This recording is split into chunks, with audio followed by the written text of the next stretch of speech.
Stephen Colbert thought it would be just another night. Lights, jokes, applause. But before Kanye West stepped on stage, something happened backstage that no one was supposed to hear. A quiet demand to hide the very thing that had kept him alive.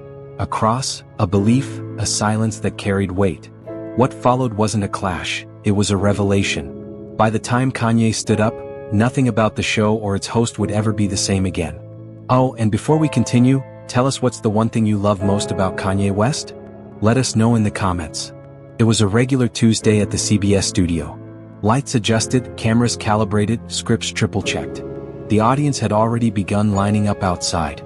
The main hallway smelled of fresh coffee and hairspray, that familiar backstage cocktail. Inside the makeup room, stylists traded jokes about the night's guests. Everything seemed on schedule. That is, until Kanye West arrived. He walked in alone. No assistant. No entourage. Just him. Dark jeans, a black t-shirt, worn boots, and the necklace. A simple cross on a thin silver chain. It hung gently over his shirt like it belonged there. Subtle, yet undeniably present. The kind of detail you only really notice when someone tries to erase it. Kanye greeted the crew with a polite nod, moving through the hallway silently, exchanging small smiles with camera operators and sound techs. Then a young producer, too nervous for his age, suddenly stepped in front of him. "Mr. West," the producer asked, voice overly respectful. Kanye stopped and looked at him. "Can we speak privately? Just a quick word." The producer led Kanye into a small room, beige walls, a couch that had seen better days. The door clicked shut behind them. "It's nothing major," the producer began, trying to sound casual, though the sweat on his temple said otherwise. "Just a request from upstairs." Kanye waited, still silent. "It's about the necklace," the producer continued. "It's just a visual thing. The network prefers to avoid religious imagery, particularly Christian symbols. We're aiming for a more universal tone." Silence. The producer forced a smile. Awkward. "Of course it's nothing personal. Just a minor adjustment." Kanye lowered his eyes briefly. His hand lifted to the necklace. His fingers touched the small cross gently, almost like checking it was still there. Then he looked back at the producer. "That all?" he asked, voice calm. "Yes, sir." Kanye nodded once, then walked out. No promise, no resistance, no reaction. But something in that quiet gesture, touching the cross, lingered in the air like an echo. Backstage, the tension wasn't spoken aloud, but everyone felt it. Whispered questions flew. Is he going to take it off? Why now? Was this a top-down call? The audience was almost fully seated. Laughter, selfies, anticipation. But behind the curtains, something had shifted. In the control room, the director stared at the monitors. He sensed it. "Where's Colbert?" he asked into his headset. "On his way," someone replied. "And West?" "All good." But he kept the necklace. The director exhaled, then gave the order. "Camera 2, go wider. If he doesn't take it off, don't push in too tight." In the dressing room, Kanye splashed water on his face. He looked at himself in the mirror for a few long seconds. No uncertainty. No doubt. He dried off, adjusted the necklace so it was visible but casual. Not in defiance, not in concealment. Just there like it had always been. A knock on the door. "Mr. West, we're ready for you." He walked down the hallway with the quiet confidence of someone carrying more than lines and sound bites. A man among many, but bearing something rare, a calm that made others uneasy. And then, just before reaching the double doors that led to the stage, there was a moment of stillness. A stagehand gave him a nervous thumbs up. Kanye returned a soft smile. But in his eyes, something was shifting. Not anger. Not pride. Something deeper. Something ancient like premonition. The cameras were about to roll. The lights were locked in. And not even Stephen Colbert was ready for what came next. As Kanye walked toward the studio doors, he didn't say a word, but behind his calm eyes, something unspoken was stirring. The cameras were about to roll, and this time, not even Colbert was ready for what was coming next. The band played its familiar intro, loud and vibrant. The audience clapped in sync. The house lights flared brighter as the camera panned across the smiling crowd. Stephen Colbert stepped onto the stage with his signature mix of charisma and confidence. Arms wide, a grin already primed for punchlines. "Ladies and gentlemen," he called out, the applause roaring, "we've got a very special show tonight. An icon. A legend. And rumor has it, the nicest guy in Hollywood." Cheers erupted. He waited a beat, then leaned in with a smirk. "Which means either he's hiding something or he's Canadian," Laughter. The crowd ate it up. Colbert thrived on this rhythm: build, bait, release. Our guest tonight has dodged bullets, battled demons, and time-traveled through phone booths. Please welcome Kanye West. Another explosion of cheers. The band shifted seamlessly into a rock riff. The curtains parted. Kanye stepped into the light the same way he did everything, without needing it. No wave. No exaggerated smile. Just a simple nod, eyes scanning the audience with a warmth that didn't need performance. The cross still hung around his neck. Colbert noticed. Everyone did. As Kanye reached center stage and shook his hand, Colbert leaned into the mic with a mock whisper. "You brought your necklace? Guess we're going holy tonight." The audience burst into laughter. Some clapped. A few exchanged glances, unsure if it was just a joke or something more. Kanye smiled politely. He didn't answer. He just sat down on the couch across from Colbert. "So," Colbert said, settling into his chair, "let's talk about John Wick 9, Retirement Home Rampage.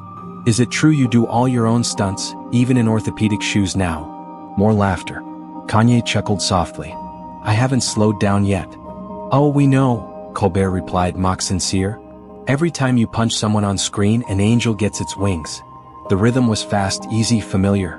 Colbert flipped through cards, talked about film sets, co-stars, wild fans. Kanye answered with grace, occasionally playful, mostly reserved, the way he always was. But something subtle simmered underneath, a quiet knowing. Then the tone shifted. Colbert paused, changed cards. "So," he said, "I have to ask. You've played a messiah, a demon hunter, a man who came back from the dead. Does that kind of thing ever mess with your head or your beliefs?" Kanye tilted his head slightly. Surprised but not caught off guard. "It's just storytelling," he replied. Sure, Colbert nodded, then leaned in. "But the necklace, is that storytelling too?" Laughter again, scattered, this time uncomfortable. Kanye looked down at the cross, touched it gently.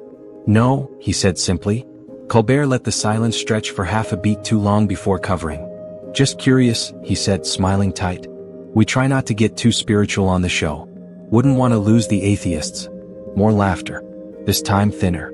Kanye's eyes didn't leave his host, still calm, still unmoved. "I'm not here to convert anyone," he said, voice level. "It's just part of who I am." "Fair enough," Colbert said quickly, sensing the shift, but he wasn't ready to let go. "I mean, don't get me wrong, I respect belief. I used to be an altar boy actually." He laughed at his own memory. The audience joined, unsure why. Kanye said nothing. Colbert cleared his throat, shuffled the cards. The usual ease was faltering. The crowd felt it. The air had shifted, not into confrontation but into something heavier. A weight that couldn't be joked away. Colbert tried to recover. "You know, it's just rare to see someone in Hollywood hold on to something like that. A little quaint, don't you think?" And that's when Kanye reached for the cross again. Not dramatically, not defiantly, just with purpose. He didn't speak, but the gesture said enough. The camera caught it. The image flickered across millions of screens. Kanye West, still as a statue, fingers resting on a silver cross while the world around him laughed. And that silence, that refusal to play along, was louder than any line. Colbert smiled, but it didn't quite reach his eyes. "So tell me, Kanye," he said, voice half sarcasm, half dare. "Do you really think there's someone up there watching us?" The audience chuckled. Kanye's eyes locked onto his. He didn't smile this time. And what he said next would not be a joke, and it would not be forgotten. The air was still. The laughter that had rippled through the studio only moments earlier had vanished. Not because someone asked it to stop, but because it had nowhere left to go. The tension that had begun as an undercurrent was now unmistakable. Colbert, always in control of the stage, suddenly felt as though he'd crossed a line. A subtle one, invisible until it was behind him. And Kanye sat there, unmoved. Colbert's question still hung in the air. "Do you really think there's someone up there watching us?" The audience chuckled, awkward, hesitant, the kind of laugh people make when they're not sure what reaction is expected of them. But Kanye didn't flinch. His hand rested gently on the cross. His posture was relaxed, yet somehow immovable, unshakable. He leaned slightly forward. "I don't think," he said, his voice quiet, steady. "I believe." Silence. Colbert blinked. The room was still. Kanye didn't rush. "I wear this," he continued, fingers brushing the silver cross, "not to preach, not to provoke, and not because I need anyone to agree with me. I wear it because I've lost people I loved. My daughter, my partner, my best friend." The words didn't feel rehearsed. They weren't delivered like a monologue. They landed with the kind of weight only truth can carry. The audience, once ready to laugh at anything, now sat in rapt attention. You could hear breath. Kanye looked down for a moment, then back up, not at Colbert but into the audience as if speaking to someone he couldn't see. "This reminds me," he said, "that love doesn't end just because someone's gone. It reminds me of the light they left behind, of the hope I still carry." Colbert shifted in his seat. His cue card suddenly felt ridiculous in his hands. He glanced at them, then back at Kanye. There was no punchline here. No clever out. "Listen," Colbert said, attempting a reset. "I didn't mean to."